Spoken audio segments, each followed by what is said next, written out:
A paz do Senhor, sejam bem-vindos a mais uma leitura da Bíblia. E hoje nós vamos terminar o livro de Ezequiel. Vamos ler os capítulos 46, 47 e 48. Mais um livro finalizado para a glória de Deus. Vamos lá então? Capítulo 46. O rei e as festas.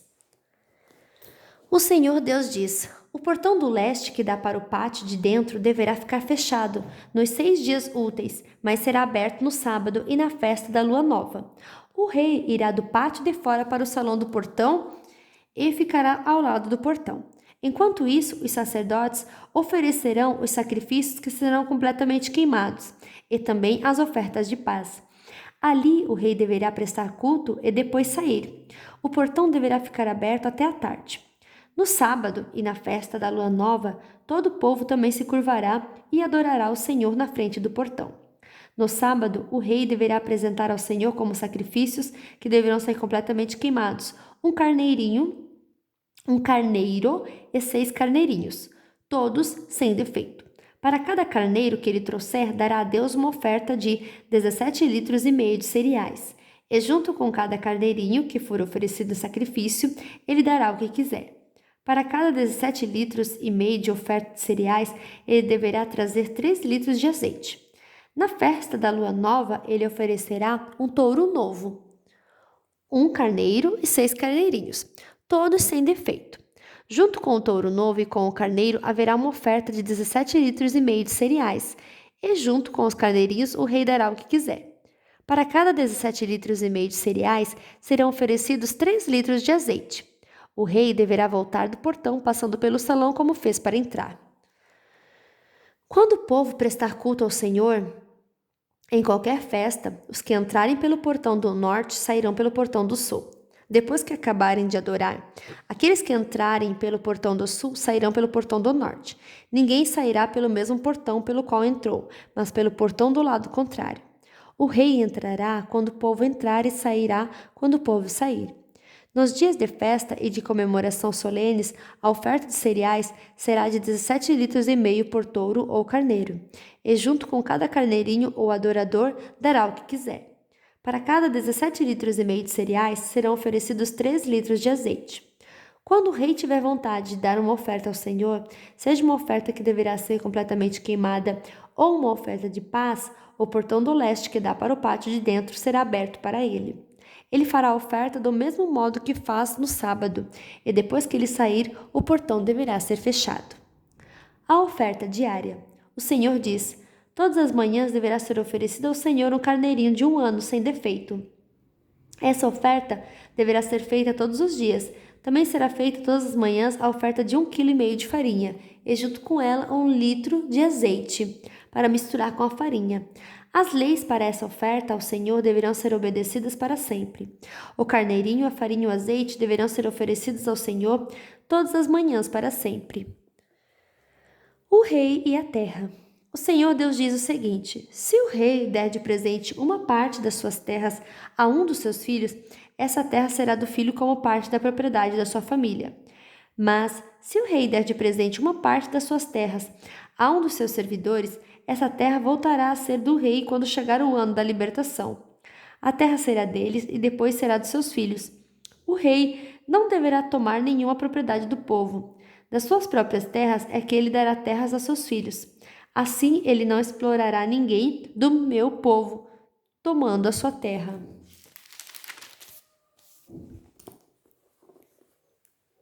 As cozinhas do templo. Depois disso, o homem me levou para a entrada dos cômodos de perto do portão, que ficavam de frente para o norte. São esses os cômodos santos dos sacerdotes. Ele me mostrou um lugar no lado oeste dos cômodos e disse: este é o lugar onde os sacerdotes irão cozinhar a carne oferecida como sacrifício para tirar pecados ou culpas, e onde assarão as ofertas de farinha. Assim, nenhuma coisa santa será levada para o pátio de fora, onde poderia prejudicar o povo. Então ele me levou para o pátio de fora e me mostrou que em cada uma das áreas dos 4 cantos havia um pátio menor, com 20 metros de comprimento por 15 de largura. Cada pátio era cercado por um muro de pedra, e encostados nesses muros havia fogões. O homem me disse: São estas as cozinhas onde os servidores do templo irão cozinhar os sacrifícios que o povo oferece. Capítulo 47. Um riacho no templo. O homem me levou de volta até a entrada do templo. Debaixo da entrada saía água, que corria na direção do leste, pois o templo dava frente para esse lado. A água corria por baixo do lado sul do templo, ao sul do altar. Então o homem me fez sair da área do templo pelo portão norte e me levou pelo lado de fora, até o portão que dá para o leste. Um riacho saía do lado sul do portão. Com a sua vara de medir, o homem mediu 500 metros na direção da correnteza para o leste. Ele me fez atravessar o riacho ali, e a água chegou aos meus tornozelos. Em seguida, ele mediu mais 500 metros e a água subiu até os meus joelhos. Mais 500 metros e a água chegou até minha cintura. Finalmente, mediu mais 500 metros e o rio era tão fundo que eu não podia atravessar. Era fundo demais para ser atravessado, a não ser a nado. Aí ele me disse: Homem mortal, preste muita atenção em tudo isso. Então o homem me levou de novo para a margem. Quando cheguei lá, vi que havia muitas árvores nos dois lados. Então ele me disse: Esta água corre para o leste e desce até o Rio Jordão e até o Mar Morto. Quando entra nesse mar, ela faz com que a água salgada do mar vire água doce. Em todo lugar por onde esse rio passar, haverá todo tipo de animais e de peixes. O rio fará com que as águas do Mar Morto fiquem boas, e ele trará vida para onde passar. Desde a fonte de Gede até a de Eglaim haverá pescadores na praia do mar, e ali eles estenderão as suas redes para secarem. Haverá ali muito peixe e muitas espécies de peixes, como no mar Mediterrâneo. Mas nos brejos e nos charcos a água não ficará boa. Essa água servirá para a produção de sal. Nas duas margens do rio crescerão árvores frutíferas de todo tipo. As suas folhas nunca murcharão e as árvores nunca deixarão de dar frutas. Darão frutas novas todos os meses, pois são regadas pelo rio que vem do templo. As frutas servirão de alimento e as folhas de remédio. As fronteiras do país. O Senhor Deus disse: São estes os limites da terra que será dividida entre as 12 tribos, sendo que a tribo de José receberá 2 partes. Eu jurei aos antepassados de vocês que daria esta terra a eles para ser sua propriedade. Agora dividam entre vocês a terra em partes iguais.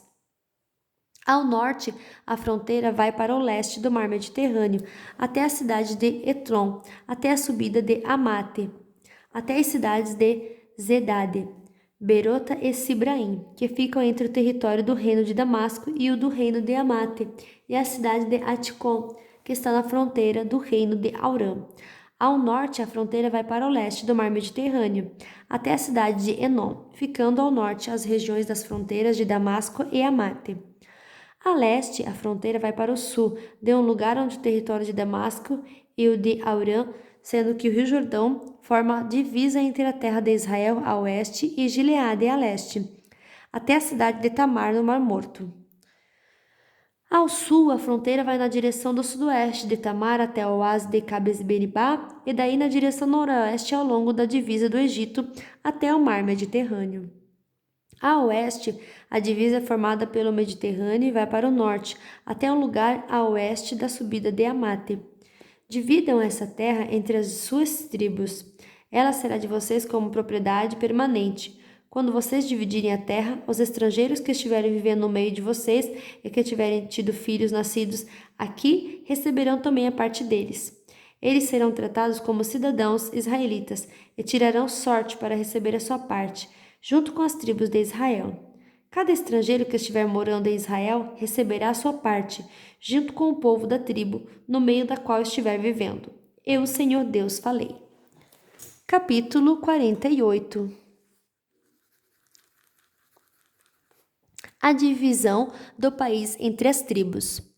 Ao norte, a fronteira vai para o leste do mar Mediterrâneo, até a cidade de Etron, até a subida de Amate, até a cidade de Enom, até a divisa entre os reinos de Damasco e Amate. Cada tribo deverá receber terras que irão desde a fronteira do leste até o mar Mediterrâneo a oeste, na seguinte ordem do norte para o sul: Dan, Aser, Naphtali, Manassés, Efraim, Ruben e Judá. Terras para Deus. Ao lado do território de Judá ficará a terra separada para o uso especial. De norte a sul terá 12,5 km de largura e de leste a oeste terá o mesmo comprimento dos territórios dados às tribos. O templo ficará nessa área. No centro dessas terras haverá uma área dedicada ao Senhor, com 12,5 km por 10. Os sacerdotes terão uma parte dessa terra sagrada, nos lados norte e sul. Deverá medir 12,5 km e nos lados leste e oeste deverá medir 5. O templo do Senhor ficará no meio. Essa área sagrada será para os sacerdotes descendentes de Zadok. Eles me serviram fielmente e não se juntaram com o resto dos israelitas para fazer o mal, como os outros membros da tribo de Levi fizeram. Por isso, eles terão uma área especial perto da área dos levitas, e será a área mais santa de todas. Os levitas também terão uma área de terra que fará limite com a dos sacerdotes. Terá 12,5 km por 5.